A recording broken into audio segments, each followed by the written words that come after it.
உலகத்தில் வாழக்கூடிய வாழ்க்கை என்பது அல்லாஹ்வுடைய தூதர் சொன்னார்கள் 60க்கும் 70க்கும் இடைப்பட்ட காலம்தான் என உம்மத்துடைய காலம் என்றார்கள்.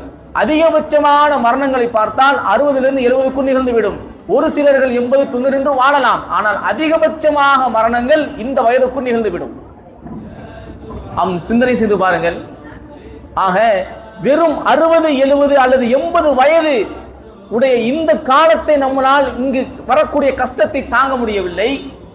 காலிதீன ஃபீஹா என்று சொல்லக்கூடிய மரணமே இல்லாத நிரந்தரமான வாழ்க்கையில் நான் தற்கொலை செய்து கொண்டு அல்லாஹ்வுடைய அந்த கட்டளைக்கு மாறு செய்து நிரந்தரமான நரகத்தை என்னால் அனுபவிக்க முடியுமா? ஆக இந்த உலகத்தில் தற்கொலை என்பது எல்லா விதமான பிரச்சனைக்கும் தீர்வு என்பதாக நினைக்கிறார்கள். அது முழுக்க முழுக்க மடமைத்தனம். இந்த உலகம் என்பது நமக்கு ஆரம்பமும் முடிவும் அல்ல. இந்த உலகம் என்பது சாதாரண ஒரு குறுகிய காலம்தான். நாம் வாழ போகிற மறுமை நாள் தான் அது மிக நீண்ட காலம்.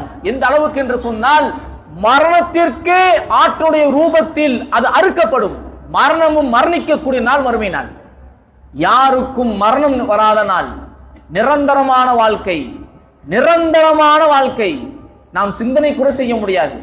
அந்த வாழ்க்கையில் நாம் வெற்றி பெறவில்லை என்று சொன்னால், அந்த வாழ்க்கையில் நாம் தோல்வி அடைந்து விட்டோம் என்று சொன்னால், சொர்க்கத்தை அடைவதில் நாம் கோட்டை விட்டு விட்டோம் என்று சொன்னால், நம்மை விட கை சேதத்திற்குரியவர் யாராகவும் இருக்க முடியாது.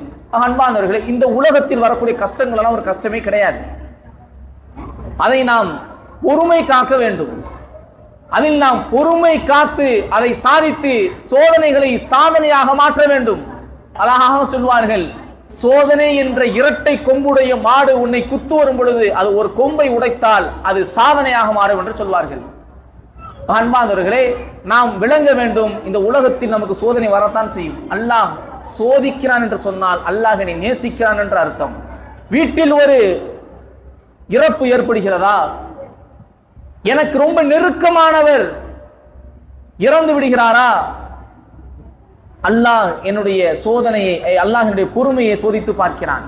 நான் உண்மையில் அல்லாஹ்விடத்தில் மீண்டேன் என்று சொன்னால் அல்லாஹ் நமக்கு சொர்க்கத்தை தயார் செய்து வைத்திருக்கிறான். ஆனா இன்னைக்கு என்ன நடக்குது?